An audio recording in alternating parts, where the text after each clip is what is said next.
जय श्री राम। शंखनाद में आपका स्वागत है। पश्चिम बंगाल में टीएमसी के बुरे दिन शुरू हो चुके हैं। सत्ता से हटने की उल्टी गिनती चालू हो चुकी है और ये इस बात से अब पता चल रहा है कि ममता बनर्जी अपने सबसे मजबूत वोट बेस के सामने गिड़गिड़ा रही हैं। वो वोट बेस जिस पर ममता बनर्जी को पूरा भरोसा रहता था कि कहीं से वोट मिले ना मिले, लेकिन वहां से वोट जरूर मिलेगा, मुझे जिताने में ये वोट बेस अपनी पूरी ताकत लगा देगा, ममता बनर्जी को पूरा भरोसा था। लेकिन अब वही उनसे छिड़कता जा रहा है, छिटकता जा रहा है और ममता बनर्जी हाथ फैला रही हैं, अपने किए हुए कामों की गिनती दे रही हैं ममता बनर्जी। और ये वोट बेस क्या है? वही सीमावर्ती इलाके, वही 10 जिले जहां पर घुसपैठियों का कब्जा है, जहां पर मुस्लिम बहुल से इलाके हैं, जहां से ममता बनर्जी 20-20 हजार, 25-25 हजार वोटों के अंतर से जीतती है। ये मुस्लिम बहुल सीटें हैं जहां ममता बनर्जी को डर लग रहा है कि अब मुसलमान उनके हाथों से जाने वाले हैं, वहां पर खतरा है। और इसीलिए ममता बनर्जी ने गिनाए हैं, वो काम गिनाए हैं जो उन्होंने मुसलमानों के लिए किए हैं। वैसे उन्होंने बताया तो अल्पसंख्यक के नाम पर है, लेकिन अल्पसंख्यक है कौन? जो ममता बनर्जी ने बताया है कि मैंने क्या क्या किया, मैंने आपका बजट कैसे 10 गुना बढ़ा दिया, 472 करोड़ से कैसे मैं इस बजट को 5600 करोड़ ले आई हूं, ये ममता बनर्जी ने बताया है। और कहा मैंने अल्पसंख्यकों के लिए किया है। कौन से अल्पसंख्यक हैं? आपको बता भी देते हैं कौन से अल्पसंख्यक हैं। यहाँ पर पश्चिम बंगाल में 63,000 सिख हैं, 60,000 जैन हैं, 3 लाख बौद्ध हैं और 2.5 करोड़ मुसलमान हैं। तो अब ममता बनर्जी ये जो बता रही है कि उन्होंने अल्पसंख्यकों के लिए क्या क्या किया है, वो क्या ये कुछ हजार सिख जैन और कुछ लाख बौद्धों के लिए बता रही हैं या 2.5 करोड़ मुसलमानों के लिए बता रही हैं? और वो भी वो जो कि एक इलाके में सिमटे हुए हैं, एक इलाके में मौजूद है और वहां से ममता बनर्जी को बड़ी जीत दिलाते रहे हैं। तो ये तो साफ है कि ममता बनर्जी के अल्पसंख्यक कौन है। और उन्होंने जो काम गिनाए हैं उनसे भी पता चलता है।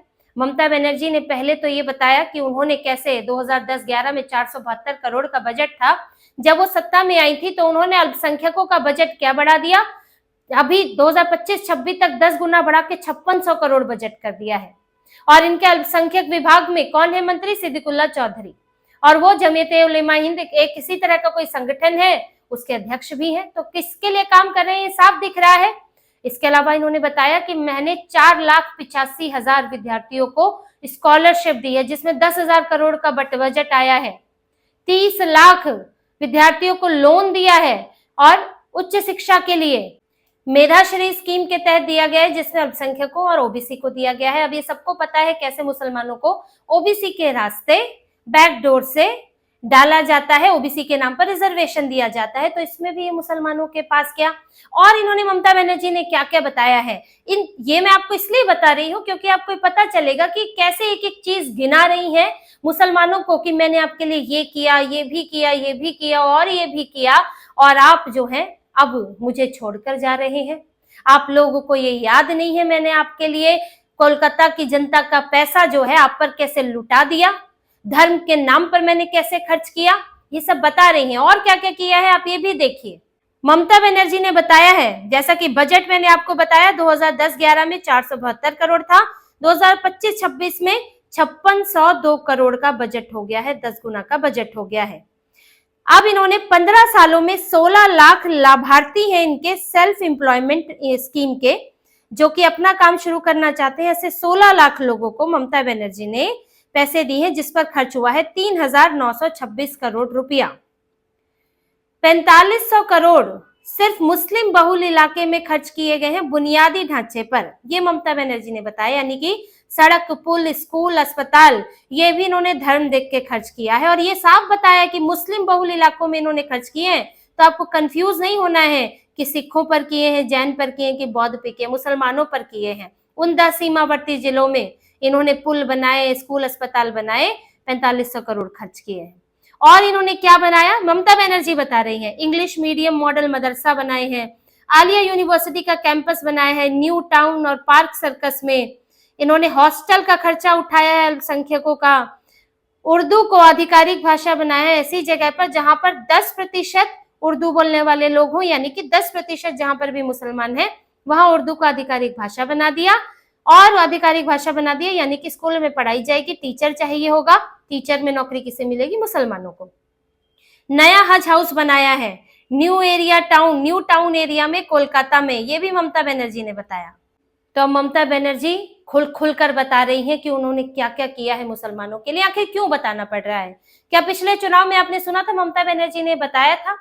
बिल्कुल नहीं बताया था। ममता बनर्जी की कोशिश तब तो थी कि मुसलमान तो वोट दे देगा, मैं जाके जरा चंडी पाठ कर लूं, जरा हिंदुओं को मूर्ख बना लूं कि देखो मैं हूं हिंदू, ब्राह्मण हूं, मुझे वोट दीजिए। लेकिन अब उन्हें साफ साफ मुसलमानों को लुभाने की कोशिश करनी पड़ रही है, क्योंकि ममता बनर्जी के हाथ से मुस्लिम वोट छिटकता जा रहा है। उन्हें डर लग रहा है कि इस बार मुसलमान उनसे नाराज है, क्योंकि वो इस बार उन्हें अपना मसीहा नहीं मान रहा है। ये नहीं मान रहा है कि ममता बनर्जी उन्हें बचा सकती है। पहले एसआईआर आया, ममता बनर्जी ने खूब झूठ फैलाया कि एसआईआर में होने नहीं दूंगी, और कैसे यहाँ पर किसी से कागज मांग लिया जाएगा, मैं ऐसा नहीं होने दूंगी। लेकिन एसआईआर हुआ और कागज दिखाने पड़े, कागज नहीं है तो भागना भी पड़ा। ममता बनर्जी के ऊपर से मुसलमानों का भरोसा हटा।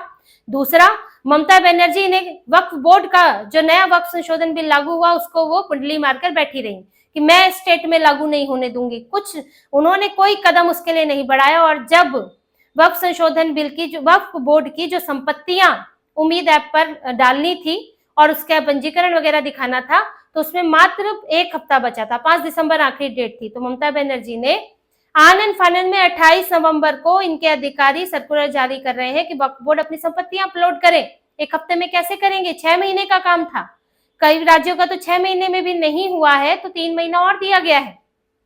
तो ममता बनर्जी ने यहाँ जो हाल किया उससे कई मुस्लिम संगठन नाराज थे, वक्फ बोर्ड और मुस्लिम नेता नाराज थे कि अगर आपको लागू ही करना था तो हमें पहले बताती। अब आनन फानन में हम लागू करेंगे, हमारे पास न संपत्ति है, न सर्वे किया गया है, तो कई संपत्तियां जो है, न कागज है, न सर्वे किया गया है, तो कई संपत्तियां हमारी विवादित हो जाएंगी। तो ममता बनर्जी को लेकर गुस्सा है कि उन्होंने मूर्ख बनाया। तीसरा, हुमायूं कबीर और एआईएमआईएम ने ममता बनर्जी की टेंशन बढ़ाई हुई है। हुमायूं कबीर ने जिस तरह से बाबरी मस्जिद को लेकर हंगामा किया कि बाबरी मस्जिद की नींव रखेंगे, ममता बनर्जी उनके सामने एकदम लाचार नजर आई। ममता बनर्जी ने पार्टी से तो निकाल दिया, लेकिन उसके खिलाफ कुछ कर नहीं पाई, गिरफ्तार नहीं कर पाई। तब माहौल खराब नहीं हो रहा था। शोभा यात्रा से माहौल खराब हो जाता है, दुर्गा पूजा विसर्जन से माहौल खराब हो जाता है, लेकिन बाबरी मस्जिद की नींव रखने से माहौल खराब नहीं हो रहा था। क्यों नहीं ले पाई उसके खिलाफ कदम? क्योंकि डर लगता है कि हुमायूं कबीर के खिलाफ कुछ किया तो मुसलमान और गुस्सा हो जाएगा। इनकी तो सारे जीवन की चिंता यही है कि मुसलमान को खुश रखना है, मुसलमान वोट देता रहे इन्हें, चाहे बंगाल बिक जाए तो इनको तो अपना वोट चाहिए। तो हुमायूं कबीर यहाँ पर अपना प्रभाव बढ़ाते जा रहे हैं। मुजफ्फर जो उन्होंने मुर्शिदाबाद में शुरू किया, नींव डाली, उससे हुमायूं कबीर की लोकप्रियता बढ़ी है मुसलमानों के बीच में। क्योंकि मुसलमानों को देखिए ये चाहिए कि एक जो इनके नेता संगठनों को चाहिए और जो ये आम मुसलमानों तक पहुंचाते हैं कि हमें प्रिविलेज चाहिए, भारत के अंदर एक भारत बनाए, हमारे नियम कानून चले, हाँ कुछ भी वहां पर हो, सरकार का दखल ना रहे, पुलिस का दखल ना रहे और हमारी मनमर्जी चलती रहे, हमें तरह तरह की सुविधाएं, ऐसा पैसा हमारे ऊपर खर्च होता रहे। हमें लगना नहीं चाहिए कि हम भारत में रह रहे हैं, लगना चाहिए हम एक इस्लामिक देश में रह रहे हैं। तो ये फील जो कराता है वो उसको वोट पड़ता है। तो ममता बनर्जी करा रही थी, लेकिन जो जितना ज्यादा कट्टर होगा उसकी तरफ ज्यादा झुकाव होगा। हुमायूं कबीर ममता बनर्जी से एक कदम आगे निकल गए। अब उन्होंने कहा है कि एआईएमआईएम के साथ मिलकर हम चुनाव लड़ेंगे। एआईएमआईएम असदुद्दीन ओवैसी बिहार में जो उनको 4-5 सीटें मिली है उससे बड़े उत्साहित है कि यहाँ भी सफलता मिल सकती है। उनको कौन सा पूरा बंगाल जीतना, मुख्यमंत्री बनना है, उनको तो कुछ सीटें भी मिल जाती हैं तो उनके लिए बड़ी बात हो जाती है। और उनका टारगेट होते हैं मुस्लिम बहुल इलाके। तो अब अगर हुमायूं कबीर और एआईएमआईएम साथ आएंगे, क्योंकि हुमायूं कबीर का अपना संगठन नहीं है, एआईएमआईएम चुनाव लड़ती रही है तो उसका संगठन है, ये साथ आएंगे और अगर फुरफुरा शरीफ भी साथ आ गया तो ममता बनर्जी का सुपड़ा साफ हो जाएगा मुस्लिम इलाकों से। बड़ा मुश्किल है। फुरफुरा शरीफ को अपने साथ रखती है ममता बनर्जी तो उसकी भी भूमिका होगी, लेकिन अगर हुमायूं कबीर और एआईएमआईएम जब उतरेंगे मैदान में तो ममता बनर्जी के लिए वोट कटना तय है। कई सीटों पर नुकसान इन्हें हो सकता है। और ये जो इनको एक मुश्त वोट पड़ा करता था, मुसलमानों का वोट ना इधर ना उधर 1-2% अगर छोड़ दे तो इनको वो पूरा का पूरा मिला करता था। लेकिन अब इन्हें डर लग रहा है और ये डर दिख रहा है, बकायदा दिख रहा है। ममता बनर्जी जो कर रही है इस वक्त, बार बार कूच बिहार पहुंची, बीएसएफ को धमकी दे रही हैं और कह रही हैं किसी को जाने की जरूरत नहीं है। यानी कि जो घुसपैठिए, जो बांग्लादेशी खुद जा रहे हैं, कह रहे हैं हम बांग्लादेशी अपने घर जाना चाहते हैं, कह रही है कि तुम भी मत जाओ, भारत में ही बैठ जाओ और मेरे लिए वोट दो। इनडायरेक्टली तो यही कहना है, बीएसएफ का विरोध करने के लिए उकसा रही है। तो ममता बनर्जी बार बार उन इलाकों का चक्कर लगा रही है। तो उसकी वजह क्या है? उसकी वजह यही है कि ममता बनर्जी पर से भरोसा उठ गया है।